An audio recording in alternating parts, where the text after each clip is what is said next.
Relatos del río. Una historia ambiental del río Orito.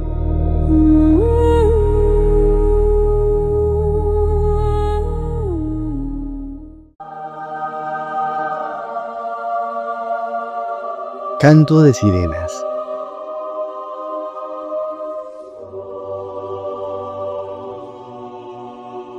A mi papá lo trajo a Orito la frustración por la quiebra de un almacén de materiales eléctricos que a mediados de los 70 tenía en Pitarito, Huila. Esta situación fue aprovechada por un negociante de la vida que con cantos de sirena y unos pesos que le dio, le dijo que se viniera para acá, que la riqueza estaba en estas tierras de indios y selvas, donde se empezaba a sembrar la coca como posibilidad de riqueza, representada en fajos de billetes en el bolsillo.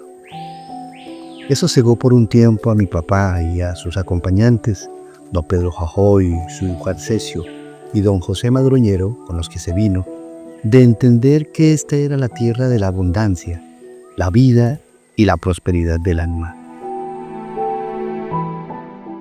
Llegar de Pitarito hasta acá a finales de los 70 del siglo XX era todo un operativo que arrancaba desde el Valle de Laboyos en la cuenca del río Magdalena para llegar a las tierras donde florece el agua del macizo colombiano, pasando por las tierras sagradas de tierra adentro de los ancestros originarios del Cauca, para llegar a la ciudad de vestigios coloniales de Popayán y continuar la ruta hasta encontrarse con las faldas del volcán Galeras en Pasto.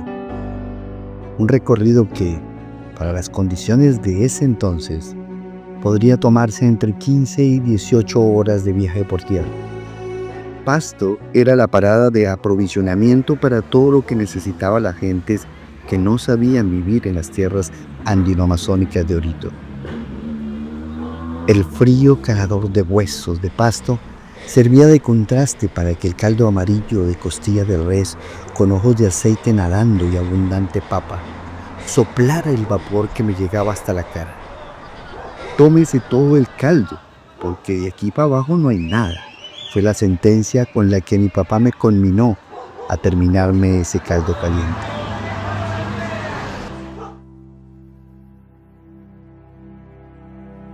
La magia de estas sierras estaba cubierta de una neblina espesa que en medio de la carretera parecía un manto de la madre naturaleza para proteger sus tesoros. Pude ver a lo lejos la imponente laguna de La Cocha, que solo unos 25 años atrás había sido tierra putumayense. Luego, en una secuencia de giros tan cerrados que parecían en círculos, bajamos por una carretera estrecha, como si fuéramos descendiendo por un intestino terráqueo que nos llevaría a lugares insospechados.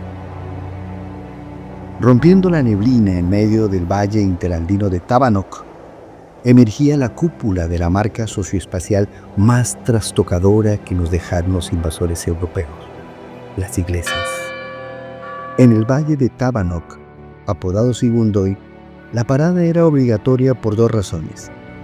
Porque en nuestros cuerpos se había acabado el caldo de costillas que 5 horas antes, muy de mañana, habíamos tomado de desayuno en Pasto, y porque teníamos que esperar la orden para bajar por el trampolín de la muerte, una carretera abierta con las manos de campesinos e indígenas, orientados por frailes capuchinos, para romper los Andes y unirlos violentamente con la Amazonía.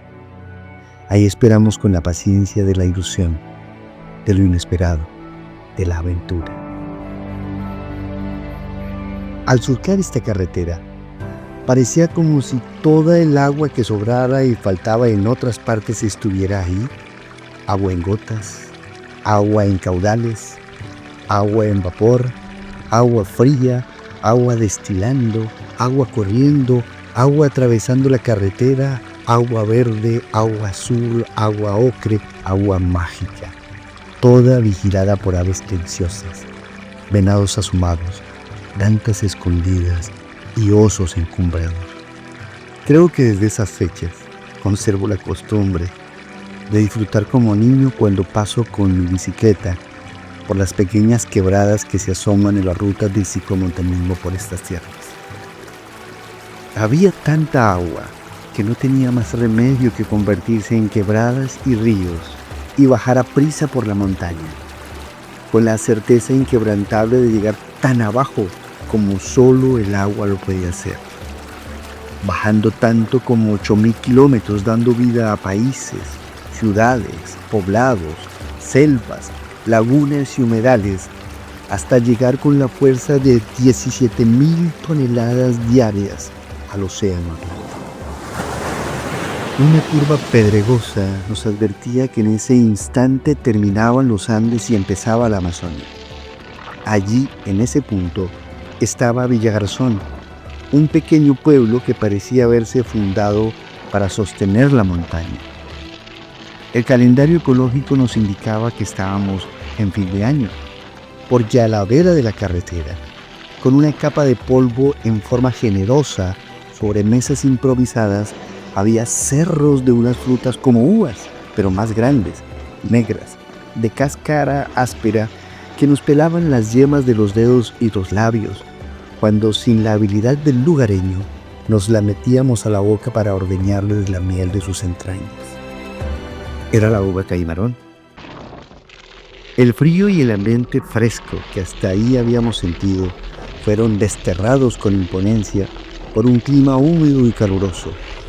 La carretera de ahí en adelante parecía el lecho de un río con piedras grandes y menudas, pero sin agua, enmarcado de rodales de palmas, de cananguchas, milpesos y bombonas, alternados con potreros y una que otra casita empolvada a la orilla de la carretera.